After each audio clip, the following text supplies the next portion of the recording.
back, everybody. This is Music Talk with Dave and Mike. I'm Dave, Mike. and this week we are gonna do the review on the brand new release of Greta Van Fleet, and the album is called "The Battle at Garden's Gate." Looks like this. Yep. It's got a great CD cover. I mean, even the inside is it's pretty cool. It's got all kinds of neat looking stuff there. Game of Thrones type thing, maybe, or something. Pretty cool. The CD's got the gate on it, which I'm assuming that represents the gate, right? It's got the gate on there. And then you get this pamphlet. One thing though is if you notice, it doesn't have their name on the record, right? On the cover. And then you get the pamphlet, and guess what? No name, just a bunch of symbols. Odd, huh? Symbols. Who else would have used symbols? I'm not sure. Anyway, Uh, Afraid to say, every uh, one of the songs on their videos pop up, and it's a different symbol for every song. right, and they have those symbols on each one of the songs, right? Which is cool. I mean, I like it. I'm not gonna say who else uses symbols, but I am gonna say pretty neat that Never. they all have symbols on there. And then you get this picture of these four creepy looking kids, right? That's what it looks like to me. It's like, really? That's the picture? I don't know, man. I mean, can you get any creepier? I mean, look at the singer's eye, right? Look at that. I mean, Yeah, it's weird, dude. And then again, their name ain't even on here, not even on the booklet. The only place you can find their name is on the very edge of the CD, Greta Van Fleet, right? right. So I don't know. I've always thought that you should brand yourself a little better on album covers. Get your cool name on there and brand yourself, right?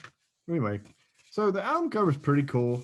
I mean, I'm not gonna knock it too bad for not having their name on there because it's a weird name anyway, right? Greta Van Fleet, which we know that we've heard the story. Orbit Van's for Van Halen, and Fleet's for Fleetwood Mac. Well, they actually got the name from some lady that their old drummer used to cut wood for. Her name was Gretna Van Fleet, and they thought it would be a cool name, but they didn't like Gretna, so they just took it out and said Greta Van Fleet. So it's actually a real Well, person. So just like Jethro Tull, they yeah, got their name. A guy named Jethro Tull. exactly. I mean, I'm not dogging them on their name or nothing, but I will, however, start talking about the CD a little bit. So, I mean, first impression, I mean, I I'm really going to have a hard time with this one because I really I was really looking forward to this CD. I was really looking forward to it. I was like, man, I wish they put something new out, right? And they did, and I waited, and it came out, and then I ordered it, and then I had to wait for it, and then it came, and then I was like, sweet. So I throw it in the car, right? And the first song, Heat Above, it's kind of what I expected from them, okay? And typical Greta Van Fleet, but the thing about them, and it's pretty much this every song on here, I'm going to say the same thing, is the vocalist does that same run constantly through every song with the yodeling. And he starts out, he goes up to the high, and then he hits that growl pitch, and then he comes back down, and then he yodels. And it's like, I mean, we've heard that time and time again with this guy, and it's time to move on from that. I think it's anyway. So the first Well, song, yeah. it's got that yodel and growl in it. I mean, what did you think of the first song? Well, it took me two times to listen to the album. First time I got through three songs and I was shaking my head, but I got to say that today I walked into the album and listened to it again. And the first song, I mean, when you look at the lineup and you start understanding a little bit of what the songs are about, it kind of works. Mm-hmm. I'm talking about a whole picture with the album itself, Yeah. if you're looking at concept layout. Now, I don't know if that's what they're going for, Yeah, I was Um, kind of thinking it might be a concept album, but I can't really connect all these songs. And I think they wrote a couple after the fact because they had it done and then they added a couple more. So I'm really not going to throw the concept thing in there, even though you yeah, could, you know. So anyway, the and first song, I thought it was a good song. The first one, it's a good opener. Um, the second one, My Way Soon. I mean, I think the words are very elementary. I mean, it's I've seen people. There are so many people. Some are young people. Some are old people. They're going places. People going places. I don't know, man. I was like, come on, dude. And then he does the same yodel. Tries to hit the highest note he can possibly hit. Stretches for it. Again, you know, I, it had a good. It had a good little riff, but you know, I mean, I'm gonna just go through the songs real quick, and then I'll go back and start talking about the stuff. So that one's called "My Way Soon." The second one, the third one, we got "Broken Bells," which is another one that they got out as a single, I believe. And then you got "Built by Nations" is the fourth one, "Age of Machine," um, Tears of Rain. "Tears of Rain," "Stardust Chords," "Light My Love," "Caravel," The Barbarians, Trip to Light Fantastic, and then Weight of Dreams, right? I know. I know. I laugh too. So, you get, My Way Soon, I think it's a little elementary. It's got some pretty good stuff going on with the riffs, but not much melody going on. Broken Bells. I thought it had a great beginning melody, right? And then it goes right back to that daggum yodel scream thing, man. And uh I mean, I gotta say, the thing that where it rubbed me wrong most of the album was the vocals. yeah, The vocals really rubbed me wrong, and like I say, before we started the show, he sounded like Plant at times, Geddy Lee at times, and there was like one point in a one of their more mellow tunes. I can't remember which one it was, but he had a little bit of a John Anderson thing going on from Yes, yeah. which there's nothing bad about that. But the thing is if you're going to go that route, stay that route. Hmm. But he always reverted back Hmm. to the root of what he was doing. Yeah, And the thing is too, now you get to song 12, not only was I really fatigued at hearing his voice by this time, but the guitar player literally lifted Joe Bonamassa, and it was a Black Country Communion song. yeah. And I'm telling you right now, I was like, wait a minute, You know, I'm I they couldn't nailed with that. I couldn't figure that one out because I knew I heard that before, and you're definitely more in the Black Country Communion than me, and that must be where I heard it from. Yeah, So, well, I mean, I know what you were talking about with that one song, and that one song where he thought he sounded a little bit like John Anderson. It was the only song that the first verse was actually clean. yeah. He sang it clean. So I'm thinking this is all right, it's starting out good. And I believe it was I can't think I think it was the fourth one, maybe. I'm not sure. Uh I'm thinking it was more oh, no, it down was number 8. That's what it was. It was right I think it was Light My Love, right? And because I got some notes on it and I said it's the first time that he hit the high notes without growling, right? right. And then until the second verse, right? And then the second verse goes right back to what he did on everything else. The yodel, the growl, trying to hit the highest note he could possibly do. You know, I mean, I, I had so much hope for this record, man, and it disappointed me very badly. I Well, I I'm really give them a couple of years and get a little bit more under their belt I because hope so. I got to tell you, um, I really like the drummer. Yeah. Uh, you know, he very simple playing. very big playing. Yeah. I liked his approach.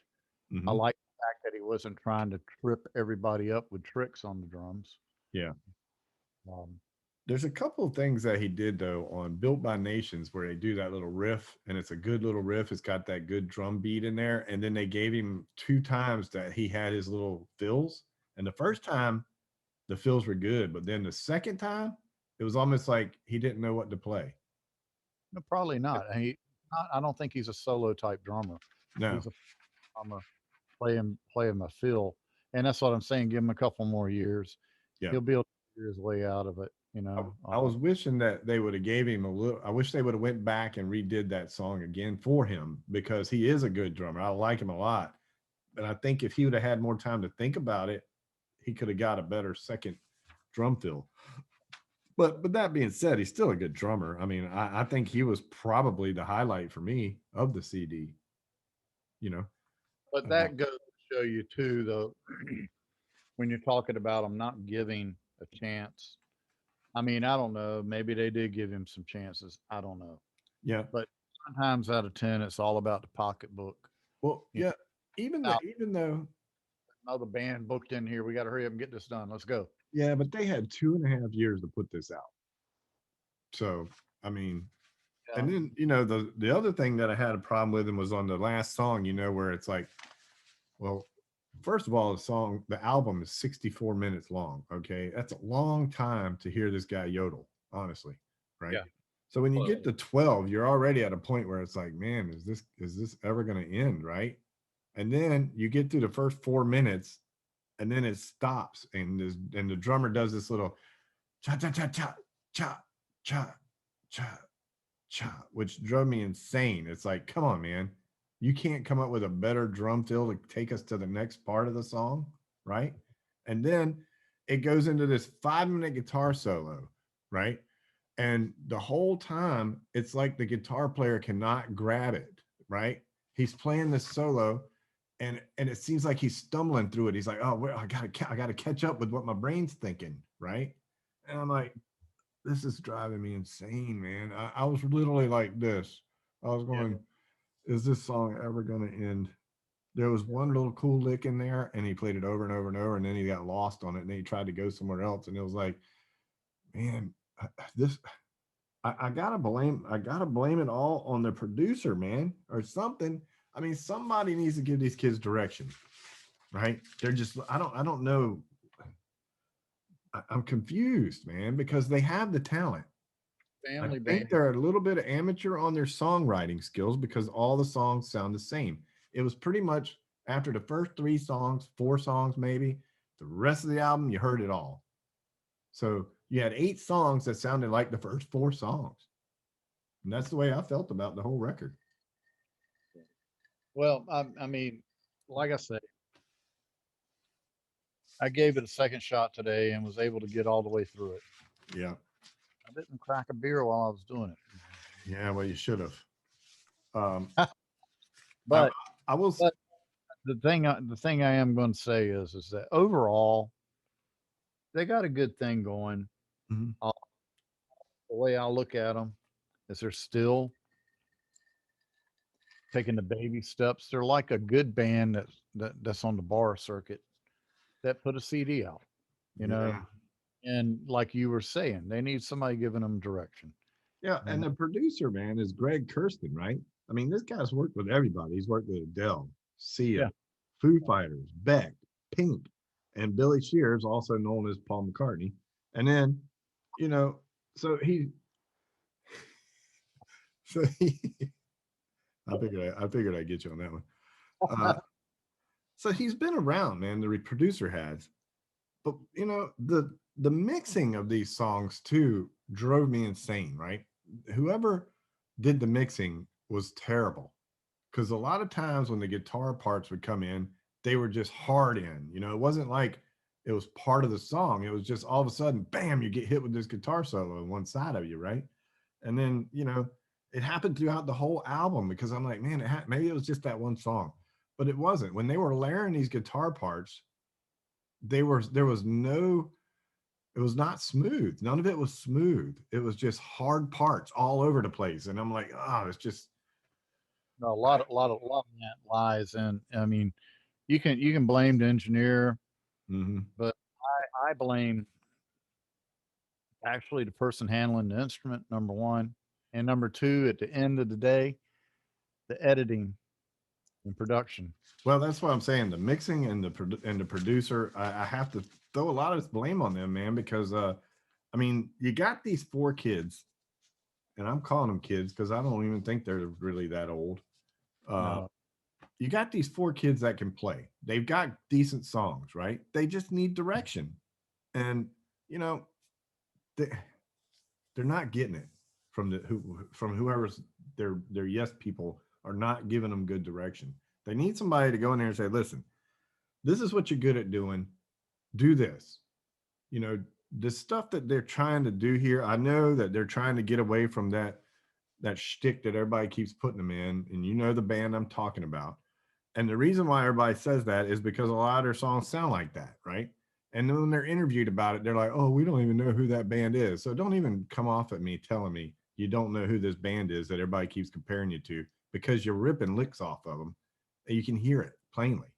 But I'm not even going to say anything about that. That ain't even what I'm about. I'm about that they don't have enough melodies in the music, and the singer feels like he has to create all these melodies. So the whole album, I'm getting all these crazy vocal lines going all over the place, and they're yodeling and just way too much vocal stuff going on for me, and not enough instrumentation melody. You know what I mean?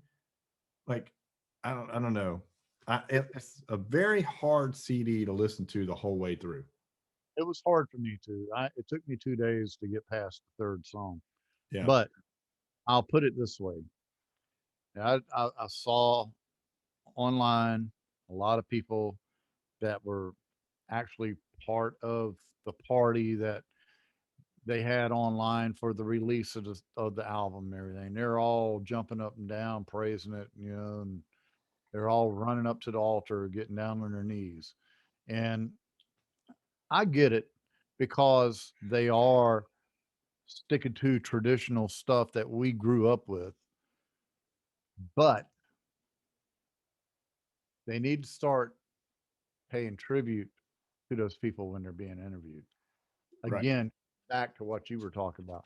And the thing is, too, um, come on, people. About the 10th time you listen to this CD in your car, you're going to be thinking to yourself, okay, what what high school English lit class did he fall out of? You know, If I'm in my car listening to this for the 10th time, I'm going to be questioning why am I listening to this album for the 10th time? my point is that, and that's my point, is that these people are, I don't know, they're enamored right now, but I think it's going to wear thin. I mean, I get it too. I definitely see what you're saying. And everybody's like, and the reason why is because people think that music, there's not any good music out there, right? So here you have a band that these people, like you said, are going up to the altar and worshiping, right? Thinking they're like the greatest thing since, I'm just going to say it, Led Zeppelin, right? They're the greatest thing since Led Zeppelin. Oh my gosh, we've been needing this. Well, there's a lot of bands out there that are running around right now that blow these guys out of the water, and no one's paying attention to them. I'll give you Rival Sons right now, right off the bat. Why aren't they Rival, worshiping Rival Sons? Dead Daisies, Dead Black Country Daisies. Yeah. Union. It's, and these are quality songs coming out of those people. The, And and the thing is if you're going to sit there and go, well, a lot of those bands that we just mentioned have some seasoned veterans in there. Well, there's a reason for that yeah, yeah. Well, because, and that's where I'm giving these guys credit though. At least they're trying to follow it, they and are. and I'm gonna give them a thumbs up on that. Because of the fact we need fresh blood putting out good music, We do. and and they're learning. Mhm. I'm I'm not gonna diss them on that. I do think that they need to revisit how they're approaching the vocals. I Definitely. think, like you're saying, there needs to be more time spent teaching these guys how to deal with studio time, getting their parts out there. I think they need people that stop worshiping them and telling them to go in a direction that they need to be in. I mean, they're trying to do something. They're trying to get away from this shtick that they've been put in, and they're trying too hard at this point. They Right. just need to let the music flow, whether Right. you get compared to somebody or not. And by the way, if you're getting compared to Led Zeppelin, you should take that as a high compliment. Yeah. Don't sit there and whine about it and say that I don't even know who that band is. I don't even want to hear that mess. You know. Yeah. So Well, we if they're don't know. comparing you to that, feel honored and move forward with it. So Uh, for me, I mean, I really had high hopes for this album, and I was telling you about this album months ago, and I really wanted it to be good. I mean, the first EP, I liked all their songs. The second album they did kind of fell into that reason why people call them who they called them. So I'm thinking, okay, the next album is going to be great, right? They're going to actually show who they really are. Well, I mean, they have shown what path they want to go down. It's just they need a little help, and the vocals, the the vocals, man, it's like Mark Slaughter singing yodeling. I mean, it really is. Here's the thing. Okay, I saw online where there was a interview with Robert Plant about the band. Hmm. And there was a little bit of his British humor coming through. You know, Yeah, a little bit of a cut, but at the same time, he's like, "Hey, I got a lot of respect for it." yeah, And what he's saying is own it. And the whole thing is like what I'm looking at with this whole situation. Them sitting there going, they've never heard of Led Zeppelin. I Well, don't then know. I don't know that they said they never heard of him. They just said they don't know much about him, or whatever it was. They said like we don't really know much about them, or we haven't listened to them. then that You know, that that just shows me right there the need to educate themselves a little bit. yeah. You know, Well, they know who they are. They just want to try to put themselves away from that because people keep saying they sound like them. And honestly, some of the songs in their past and a couple riffs on here are directly descendants of listening to Led Zeppelin, whether they want to admit it or not. That's fine. I don't care. It's here's the totally up to them. reality about all that. Yeah, There's nothing that you can do today that hasn't already been done. exactly. And that's what But I'm saying. And if you're getting compared to Zeppelin, yeah, unless you want to sit down with a tone generator and try to figure out a new tone of your own, you know, you're not going to really do anything that hasn't been done before. yeah, So here's the basis. Um, you ask Zeppelin where they got their drive from and everything. Well, it was old blues. right. Yeah. Same with any of the bands that came up through the classic rock and roll. Look at the Beatles. Mhm. You know, they ran through the old blues and the old rock and roll by it just Little Richard and people like that. They were listening to the real deal. They weren't listening to Pat Boone and Elvis Presley. Yeah, Oh, they did have respect for both of them. right. I mean, Well, and the thing about this CD, man, is I'm just gonna say, I think they definitely have talent. They have the ability to write. I think the guitar player is not a great solo player yet. I think he gets lost a little bit trying to do things he wants to do and doesn't quite have it.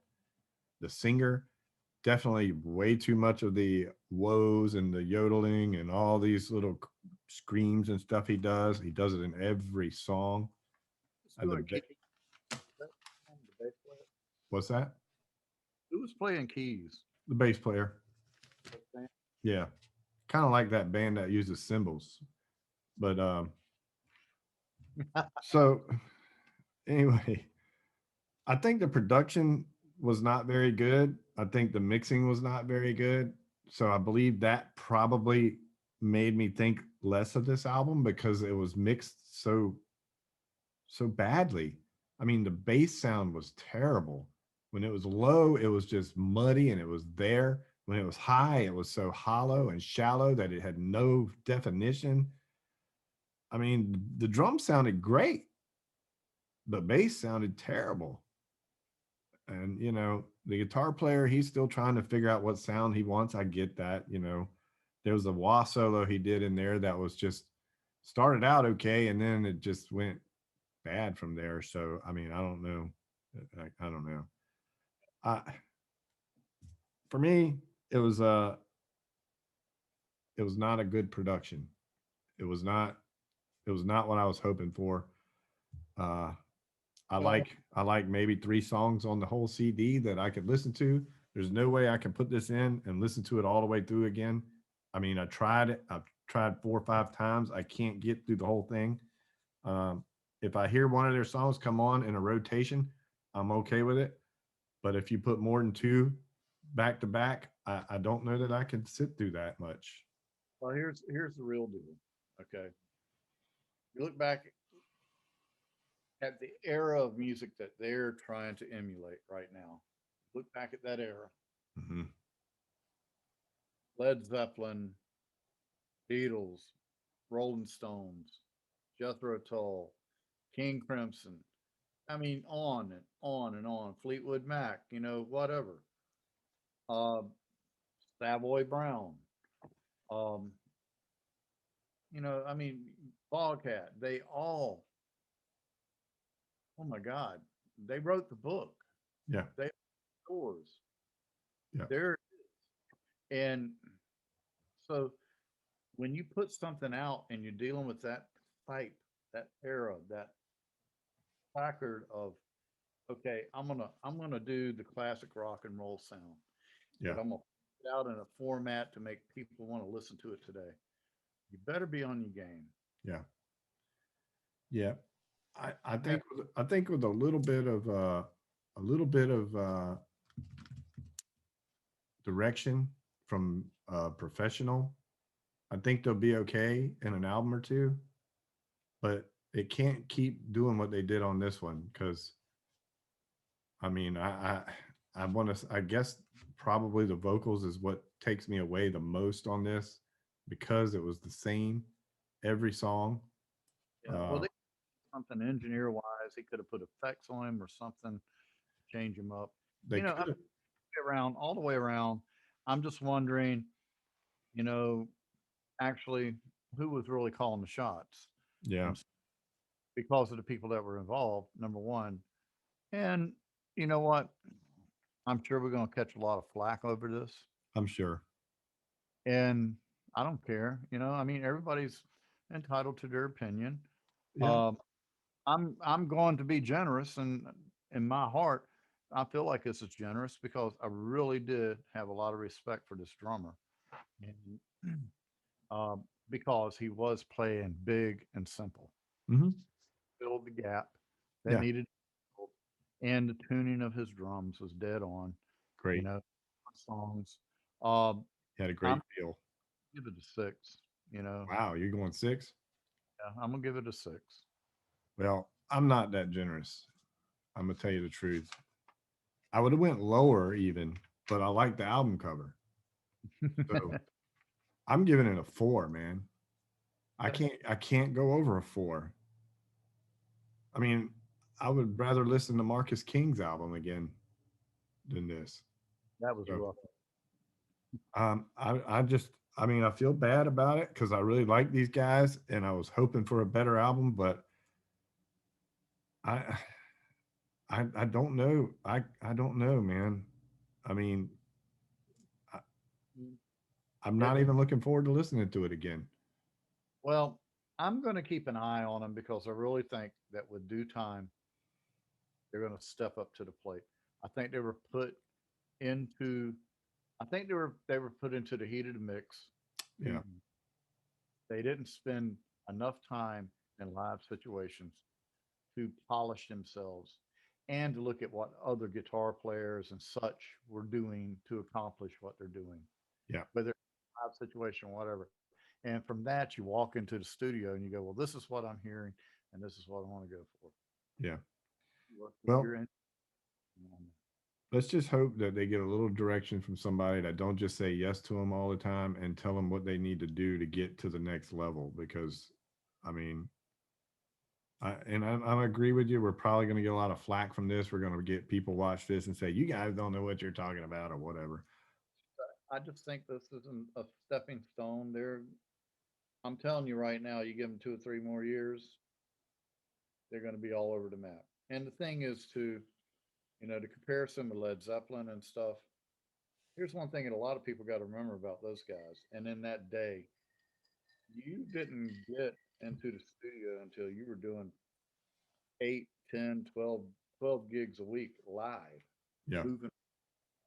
I mean, Yep. been down that road. Summer times in Virginia were rough. I mean, Yeah. I was doing anywhere from 10 to 12 jobs a week, at Yeah. one time. Well, I mean, and that's the way it is too, even after you put out an album. I mean, you're on the road, you're writing on the road mostly. You got like 3 months to get the next album out and you're back on the road again, you know? So anyway, all right, I gave it a 4. Mike gave it a 6. Y'all can go ahead and trash me out on this one. That's all right. You know, it's just my opinion. If y'all like it, let me know about it. Let me know what you think about it. That's so good that you feel it's so good. Maybe if you listen to it a little closer, like me, you might hear some of the things I'm hearing. I have a lot I could say about this, but I feel like I've said probably enough. So I'll let it be.